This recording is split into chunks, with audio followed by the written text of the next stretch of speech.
Hi, I'm Sam Jeppy, and this is the Vedic Astrology forecast for April 2012.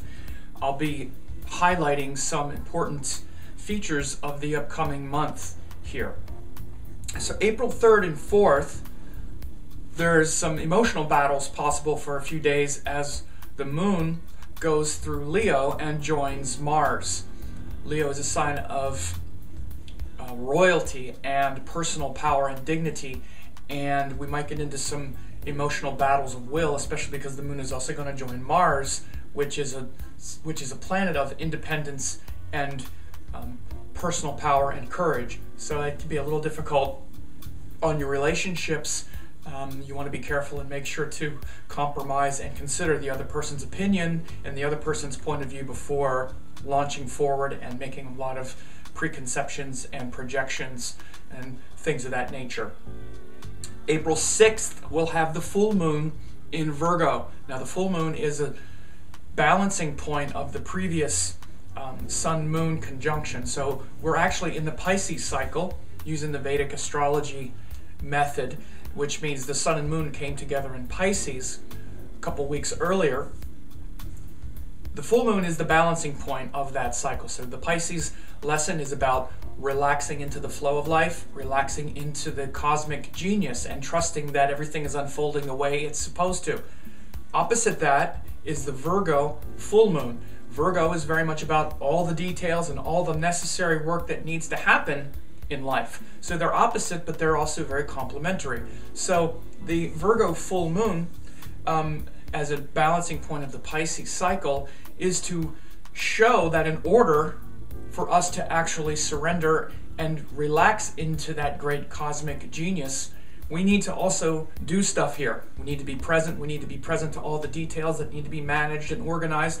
Otherwise, the Pisces lesson just becomes pure chaos, and we just float at the mercy of the tides of life rather than moving forward. Pisces is a sign of fish, and fish have to keep moving in order to keep their gills oxygenated. They can't. If they stop, then they just get knocked around and they're not actually moving forward. So even though Pisces is about relaxing into that metaphysical genius, we have to still keep moving forward and balancing that let go with the practical details of life. So we'll become aware of this whole process April 6th.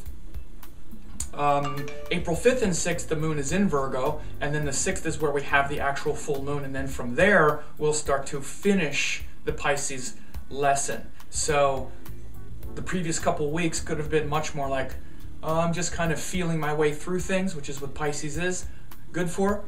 Then after that sort of feeling out process, the full moon then says, okay, but it's not just enough to feel things out. I need to also show up and be practical in work and details. And so that will descend upon us April 5th and 6th when the moon goes into Virgo and we have that full moon.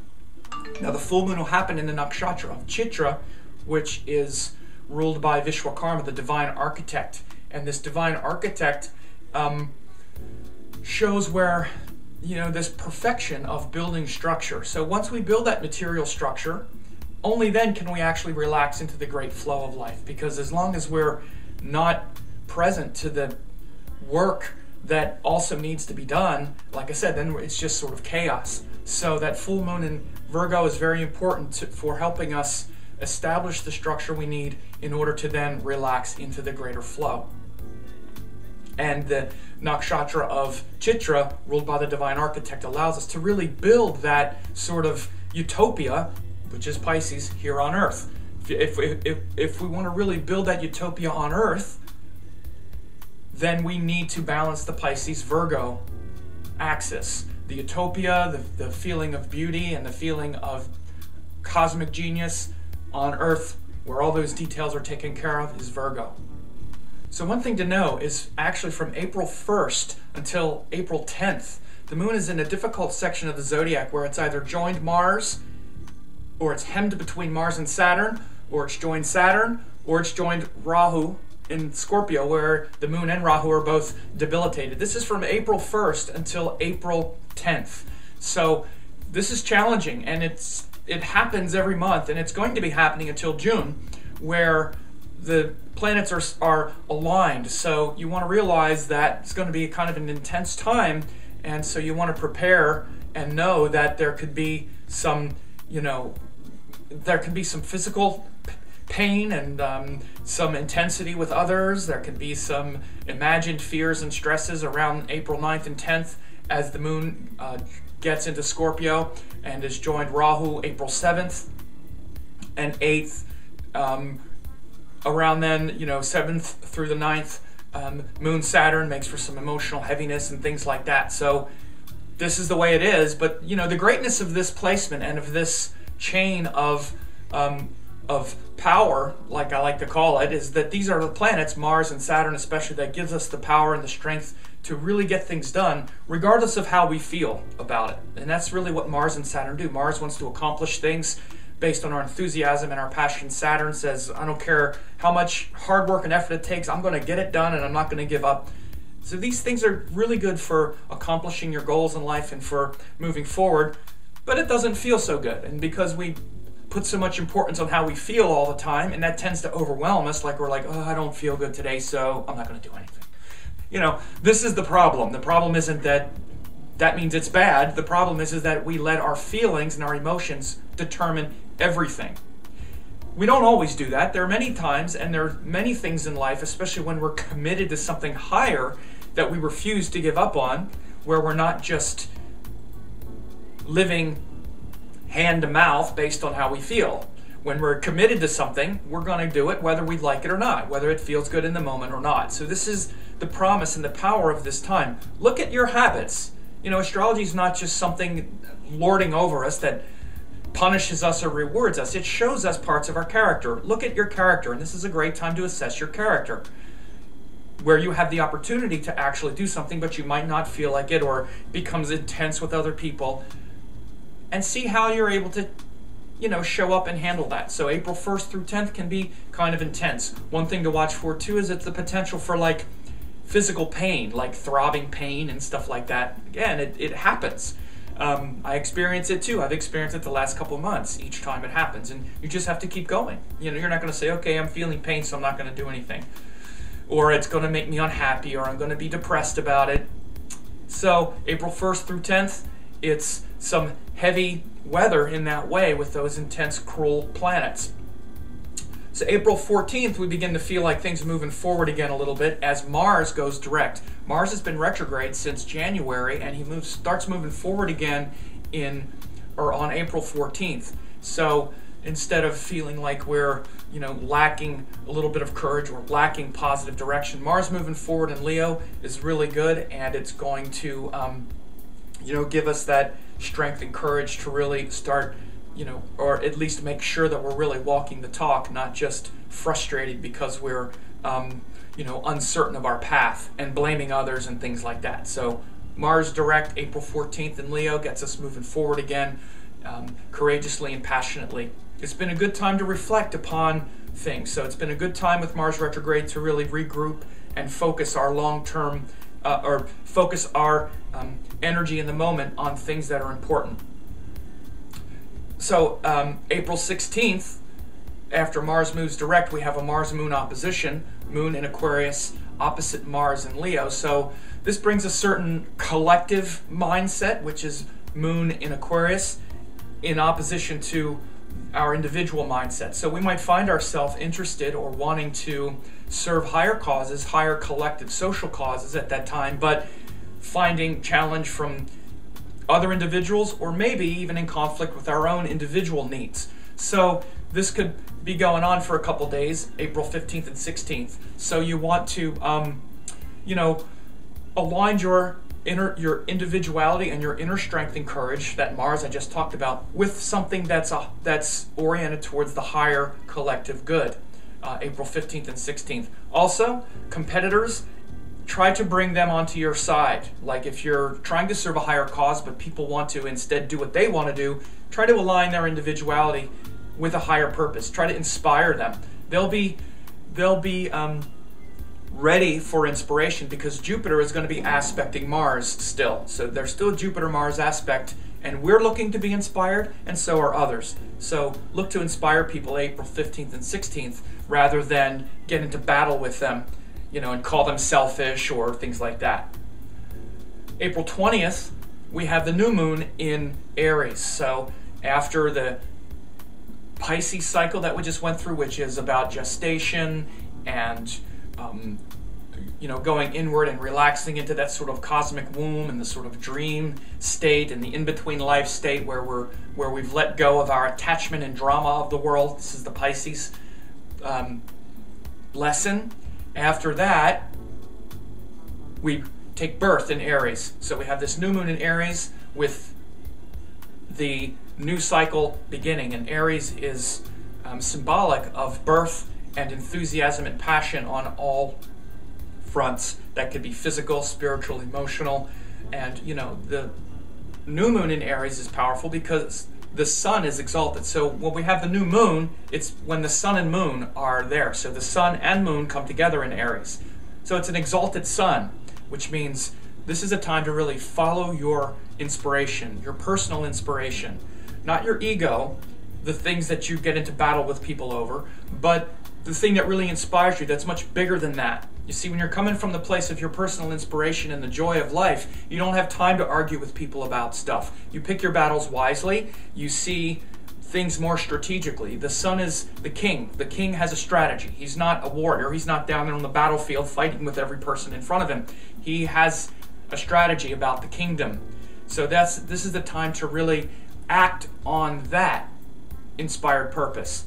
Exalted sun cycle beginning in Aries is very powerful. April 20th initiates that. And so, one of the things to realize is that we can tend to, compartmentalize our experiences thinking, oh, well, I don't have a lot of goals I want to accomplish. I'm more spiritual than that. I don't need power. I'm not looking to build a kingdom. That's baloney. We're all looking to build a kingdom. You have things that you really want that fills your heart with joy. There's nothing egotistical about wanting to take the thing that fills your heart with the greatest joy and bring it out into life and have a kingdom based on that. What if that happened? What if that thing that you love so much grew to such a height that it permeated and overflowed and touched everyone in the world? Wouldn't that be amazing? That's what you want. I know, that's what we all want.